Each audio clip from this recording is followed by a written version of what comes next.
Hello friends, आज की इस वीडियो में हम क्लास सिक्स्थ आपकी जो बुक है ज्योग्राफी, ठीक है, उसका चैप्टर नंबर फर्स्ट शुरू करने वाले हैं, the earth in the solar system. ठीक है, हाँ, आज हम अपने अर्थ के बारे में पढ़ेंगे और उसके सोलर सिस्टम के बारे में पढ़ेंगे। So let's start the video. How wonderful is it is to watch the sky after sunset. One would first notice one or two bright dots shining in the sky.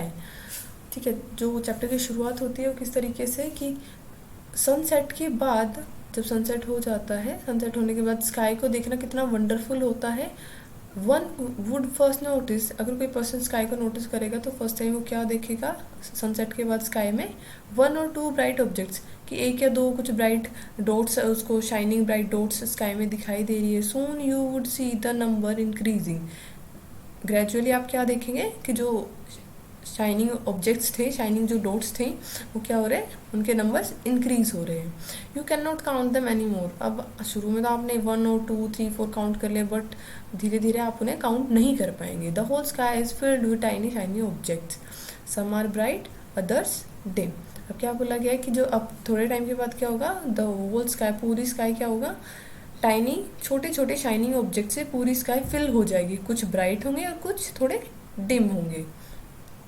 It seems as if the sky studded with diamonds. अब sky देखने में ऐसा लगेगा जैसे पूरा sky diamond से भर गया हो। They all appear to be twinkling.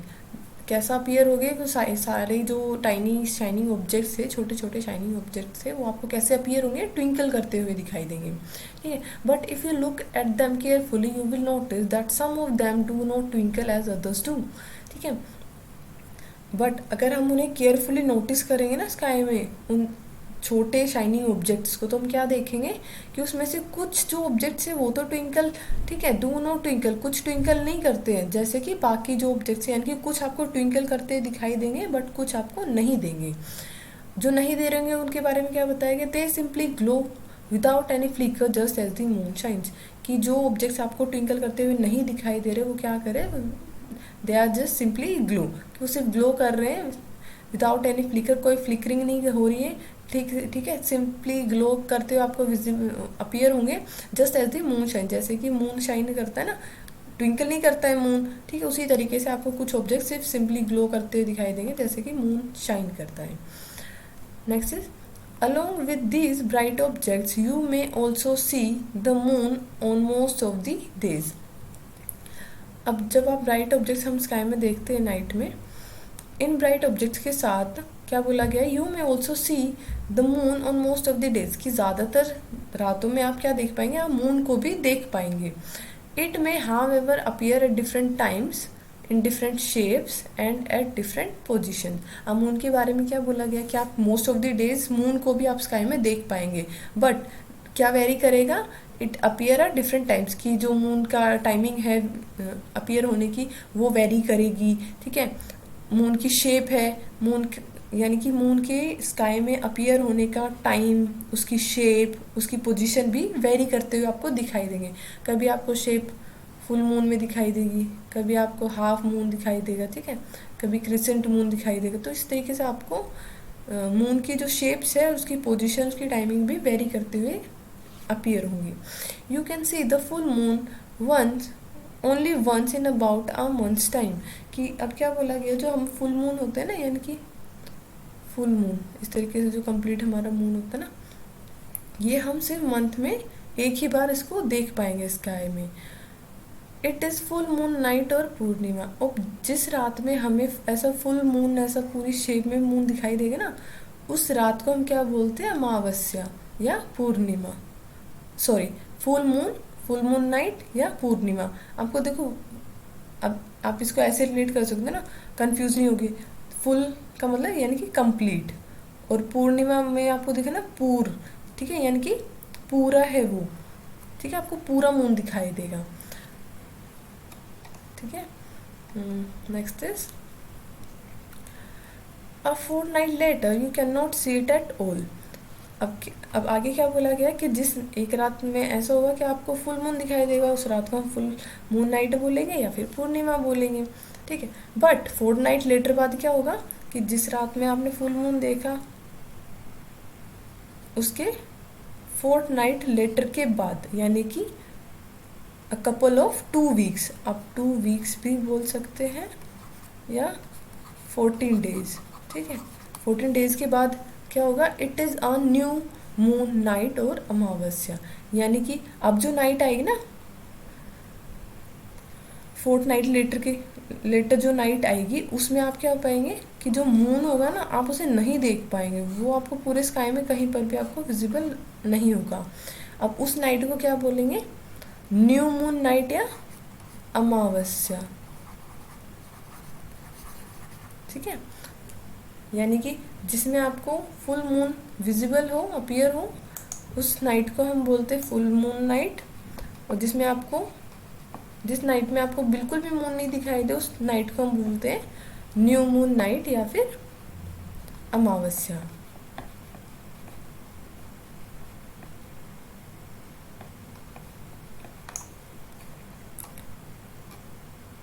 ठीक है, next is on this day, let me take the pencil. On this day you can watch the night sky best provided it is a clear night। अब जिस night में आपको moon visible नहीं हो रहा है, ठीक है, यानी कि आपको पूरे स्काई में सिर्फ वो छोटे छोटे शाइनिंग ऑब्जेक्ट्स दिखेंगे तो आप उनको क्लियरली पूरे नाइट में देख सकते हैं। Do you wonder why can't we see the moon and those bright tiny objects during the day time. क्या कभी आपने ये सोचा है कि हम डे टाइम में ये जो मून है और ब्राइट टाइनी छोटे छोटे जो ब्राइट ऑब्जेक्ट्स है स्काई में, हम डे टाइम में इन्हें क्यों नहीं देख सकते। It is because the very bright light of the sun does not allow us to see all these bright objects of the night sky. ये किस वजह से हम डे टाइम में नहीं देख सकते इन ब्राइट ऑब्जेक्ट्स को, it all because of the light of the sun, ठीक है। सन की लाइट की वजह से हम डे टाइम में इन टाइनी ऑब्जेक्ट्स को नहीं देख सकते। The sun, the moon and all those bright shining in the night sky are called celestial bodies। अब बात आती है celestial bodies की। celestial bodies क्या होती है, जैसे सन, मून या फिर वही टाइनी जो ब्राइट ऑब्जेक्ट्स थी, ठीक है, जो नाइट स्काई में हम देखते हैं ना, रात में आपको जितने भी चमकती हुई चीज़ें स्काई में दिखती है, वो मून, सन, ये सभी शाइनिंग ऑब्जेक्ट्स क्या है, हमारे celestial bodies, ठीक है। Some celestial bodies are very big and hot. They are made up of gases। अब जो कुछ celestial bodies है वो क्या बताया गया उनके बारे में, वो काफ़ी बिग भी होती है, उनका साइज़ काफ़ी बिग होता है, वो हॉट भी होती है। They are made up of gases. और जो celestial bodies है वो ज़्यादातर celestial body किस चीज़ की बनी होती है, गैसेस से बनी होती है। They have their own heat and light which they emit in large amounts. अब इन्हीं सेलिशियल बॉडीज़ की क्या है, जिसकी खुद की हीट है, वो इनके पास क्या है, दे हैव देयर, उनकी खुद की हीट है, ठीक है, और खुद की उनके पास क्या है, ऑन हीट एंड लाइट, और जिसे वो क्या करते हैं कि लार्ज अमाउंट में एमिट भी करते हैं। These celestial bodies are called stars. ऐसे सेलिशियल बॉडीज़ को क्या बोला जाता है, स्टार्स। और एक क्वेश्चन आपसे पूछा जाता है, that is whether your sun is a star or not, ठीक है। तो आप इसको याद रख लीजिएगा, जो सन है it is also a star. Countless twinkling stars in the night sky are similar to the सन।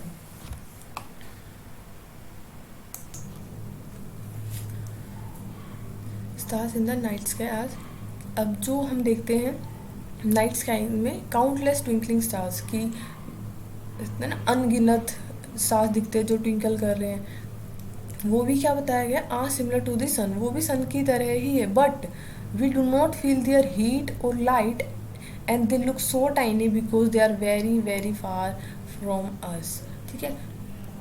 क्या बोला गया कि जो ट्विंकलिंग स्टार्स है नाइट स्काई में जो हम देखते हैं वो भी सन की तरह ही है, बट स्टिल सन की तरह, बट स्टिल क्या है, we do not feel their heat, क्या हम उनकी हीट और उनकी लाइट को फील नहीं कर सकते।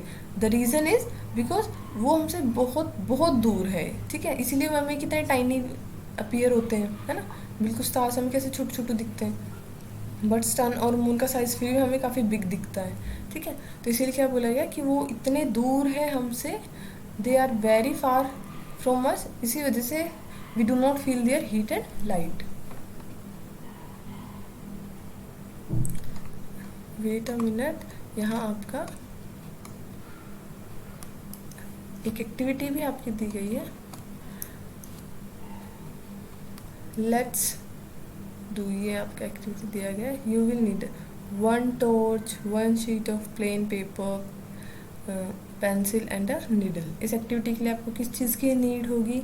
आपको एक टॉर्च की नीड है, ठीक है, आपको एक टॉर्च चाहिए, एक 1 शीट ऑफ प्लेन पेपर, एक प्लेन पेपर चाहिए आपको, और एक पेंसिल एंड अ नीडल। ठीक है, ये एक्टिविटी करने के लिए आपको सिर्फ 1, 2, 3 एंड 4 चीज़ों की क्या है, रिक्वायरमेंट है।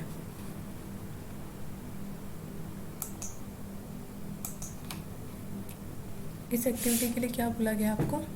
जो हमें 4 चीज़ों की रिक्वायरमेंट थी, उसके लिए आपको एक प्लेन पेपर लेना है। ठीक है, मान लो ये प्लेन पेपर है। बोला गया जो टॉर्च होते ना, जैसे जैसे ये टॉर्च है आपकी, ठीक है, तो इस प्लेन पेपर्स को इस टॉर्च के सामने ऐसे रखना है। जो ये टॉर्च का जो ग्लास होता है, ठीक है, अब इस ग्लास से क्या होगा, इस पेपर के ऊपर हम एक सर्कल बना लेंगे। ठीक है, अब उस जैसे आपका ये पेपर है, हम इस टॉर्च को इसके ऊपर रखा तो सर्कल ऐसे बन जाएगा ग्लास के अकॉर्डिंग ही। ठीक है, जैसे टॉर्च का सामने का ग्लास था, अभी सर्कल बन गया। अब हमें निडल की हेल्प से क्या करना है, इसमें कुछ ऐसे होल्स कर देने हैं। ठीक है, ऐसे होल्स करने के बाद अब हमें इस पेपर को उठाना है, टॉर्च के ग्लास पे रैप कर देना है। ठीक है, रैप करके एक रबर बैंड से बांध देना है। अब हमें क्या करना है, टॉर्च को लेके जाना है। आप किसी भी ऐसे रूम में लेके जाए, यानी कि आपको एक तरह से बल्ब को ऑफ कर लेना है, बल्ब को ऑन नहीं रखना है।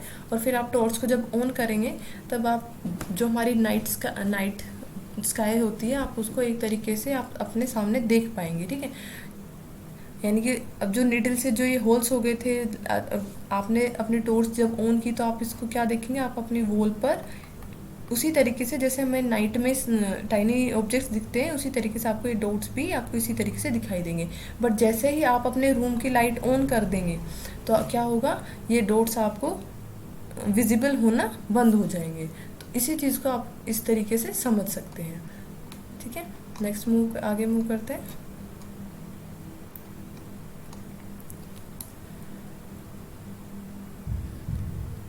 You must have noticed that all objects look smaller when seen from a distance. How small an aeroplane looks when it is flying at a great height.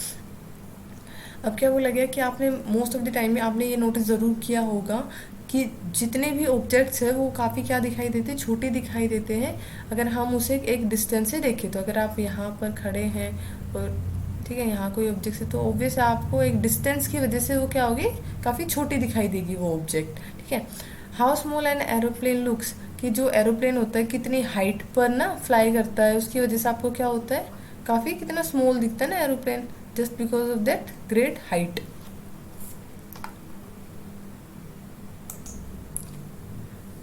Next क्या बताया गया है कि जब हम स्काई में देखते हैं तो हम क्या देखते हैं कि कुछ जो स्टार्स होते हैं ना, स्टार्स के कुछ पैटर्न्स बने होते हैं। ठीक है, यानी कि जब स्टार्स के ग्रुप कुछ कोई पर्टिकुलर पैटर्न बना लेते हैं, उस पैटर्न को क्या बोलते हैं, कॉन्स्टिलेशन।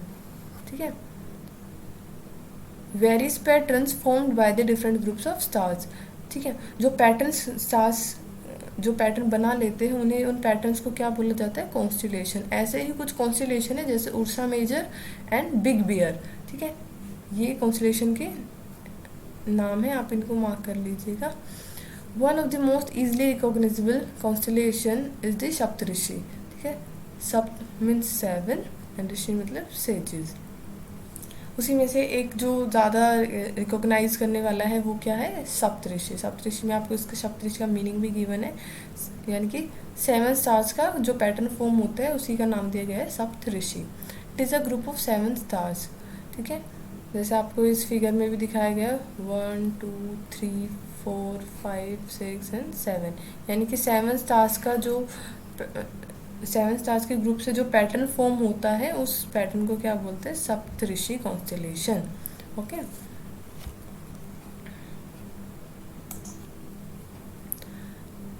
अब जो ये सप्तऋषि कॉन्स्टलेशन है ये किसका पार्ट है? ये उर्सा मेजर जो कॉन्स्टलेशन है ये सप्तऋषि उसी का ही एक पार्ट है। Ask someone Elder in your family. अब आप अपनी फैमिली में किसी भी बड़े से पूछिए या अपने नेबरहुड में पूछिए कि आपको स्काई में और ज़्यादा स्टार्स या प्लैनेट्स या कॉन्स्टलेशन यानी कि जो स्टार्स के जो पैटर्न्स होते हैं वो आपको स्काई में दिखाए। ठीक है, एंशियंट टाइम में क्या होता था? People use to determine direction during the night with the help of stars. ठीक है, डे टाइम में तो इजी हो जाता है टाइम को देखना या डायरेक्शंस को देखना। ठीक है, बट नाइट में ये चीज़ें थोड़ी डिफ़िकल्ट हो जाती है। तो एंशियंट टाइम में क्या होता था? लोग डायरेक्शंस को कैसे डिटरमाइन करते थे? With the help of stars. Stars की मदद से डायरेक्शन को डिटरमाइन कर पाते थे एंशियंट टाइम में।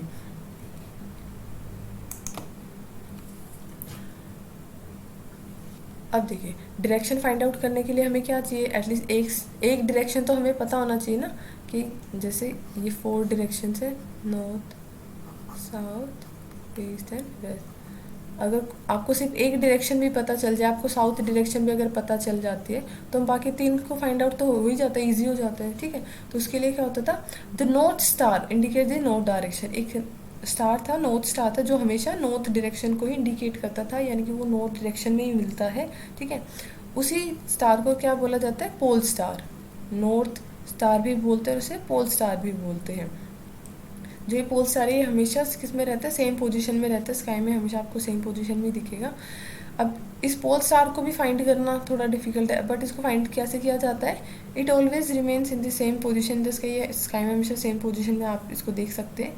We can locate the position of the pole star with the help of Saptarishi. ठीक है, मैं आपको पोल स्टार दिखा देती हूँ यहाँ स्क्रीन पर। हाँ जी, ठीक है, जो ये नॉर्थ स्टार है ना, इसी को आप पोल स्टार भी बोलते हैं।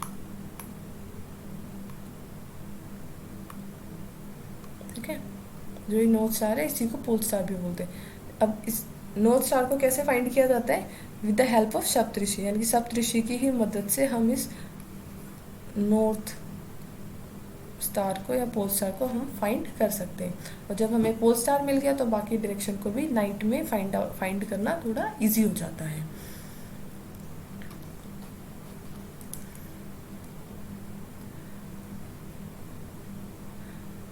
अभी जैसे आपको बोला गया ना कि इस फिगर में आप देखिए कि कुछ विजिबल इमेजिनरी लाइंस आपको दी गई उसकी। ठीक है, इमेजिनरी लाइन की हेल्प से आप ये समझ सकते हैं।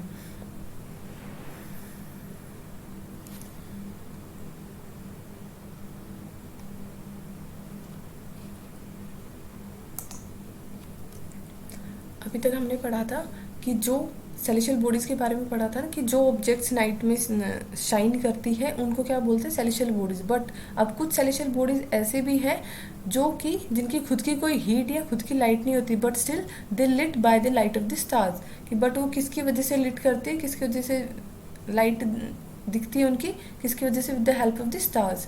सच बॉडीज आर कॉल्ड प्लैनेट्स। ठीक है, ऐसे सेलेशियल बॉडीज को क्या बोला जाता है? Planets. And the word planet comes from the Greek word planetai.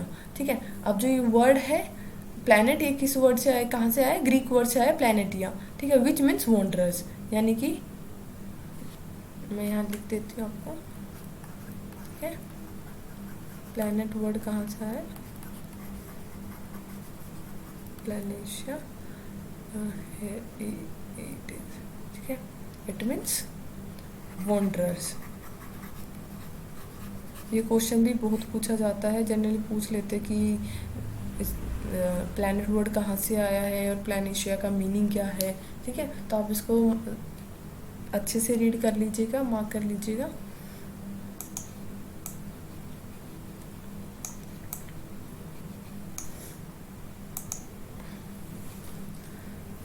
ठीक है,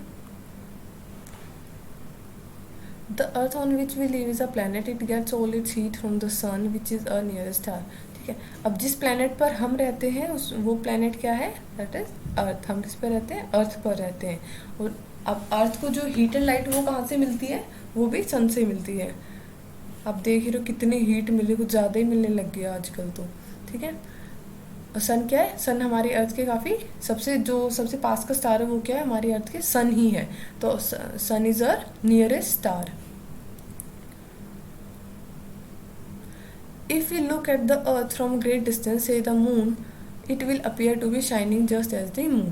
अब क्या बोला गया, अगर हम अपनी अर्थ को भी, जैसे हमारी अर्थ, अगर हम अपनी अर्थ को भी काफ़ी एक डिस्टेंस से देखेंगे ना, ठीक है, अब अर्थ के ऊपर तो हम रहते हैं, यानी कि अगर हम स्पेस से दूर से अगर अपने अर्थ को एक तरह से देखेंगे तो क्या बोला गया है, say the moon it will appear to be, यानी कि ये भी आपको मून की तरह ही क्या दिखाई देंगे, एक तरह से शाइन करते हुए दिखाई देंगे, बिकॉज ये भी तो it is also celestial body, ठीक है. The moon that we see in the sky is a satellite. It is a companion of our earth and moves around it like our earth. There are 7 other planet. अब क्या बताया गया है, जो moon है is a satellite.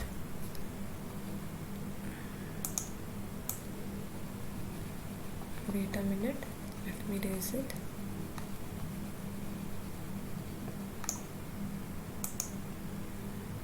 Okay, where we are? Moon क्या है, moon भी एक सैटेलाइट है. इट इज़ अ, किसका, हमारी अर्थ का सैटेलाइट क्या है, मून है, ठीक है, और ये हमारी अर्थ के ही अराउंड रिवॉल्व करता है. अब जैसे हमारी अर्थ है, हमारी अर्थ के अलावा भी बाकी प्लैनेट्स है, और कितने प्लैनेट्स हैं, 7 प्लैनेट्स और हैं, यानी कि टोटल कितने प्लैनेट्स हैं, एक तो हमारी अर्थ है और 7 और है, यानी टोटल 8 प्लैनेट्स हैं, ठीक है. They get heat and light from the sun, some of them have their moons too. यानी कि हमारी जैसे हमारी अर्थ सन से क्या लेती है, हीट एंड लाइट लेती है, उसी तरीके से बाकी जो 7 प्लैनेट्स हैं वो भी अपनी हीट एंड लाइट किससे लेते हैं, सन से ही लेते हैं. और उनमें से कुछ प्लैनेट ऐसे जिनके खुद के मून है, जैसे हमारी अर्थ का भी मून है ना, ठीक है, उसी तरीके से कुछ प्लैनेट्स ऐसे जिनके खुद के मून हैं.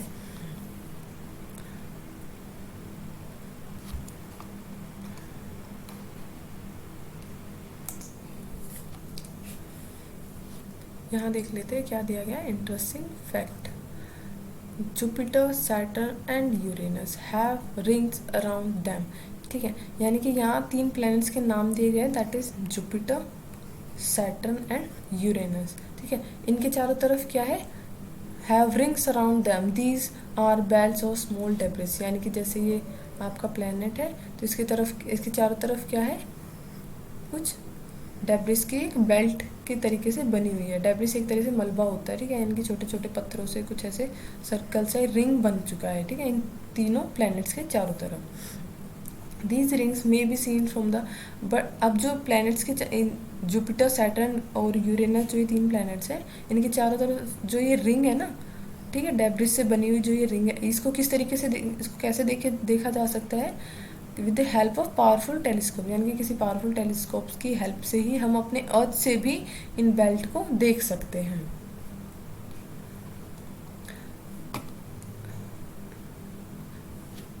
अभी हमारा टॉपिक क्या है, the solar system.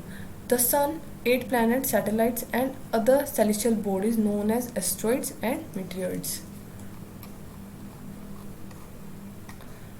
Form the solar system. ठीक है, अब क्या बताया गया है कि सन और हमारे जो 8 प्लैनेट्स हैं, सैटेलाइट्स है, और बाकी जो इनके अलावा जितनी भी सेलेस्टियल बॉडीज हमारी बचती है, उन सभी को क्या बोला जाता है, एस्ट्रॉइड्स एंड मीटियोइड्स. इन सभी को कलेक्टिवली क्या बोला जाता है, एस्ट्रॉइड्स एंड मीटियोइड्स. और ये सभी मिलकर क्या बनाते हैं, हमारा सोलर सिस्टम. और इसी सोलर सिस्टम को वी ऑफन कॉल इट, हम इसको क्या बोलते हैं, सोलर फैमिली भी बोलते हैं. और फैमिली में एक हेड भी होता है, तो इस सोलर फैमिली का हेड कौन है, हमारा सन. ठीक है, सो इस चैप्टर को अभी हम यहीं पर रोकते हैं. नेक्स्ट क्लास में इस चैप्टर को आगे कंटिन्यू करेंगे. So if you like the video, channel को सब्सक्राइब करें एंड वीडियो को लाइक करें. सो मिलते हैं नेक्स्ट वीडियो में. Bye everyone.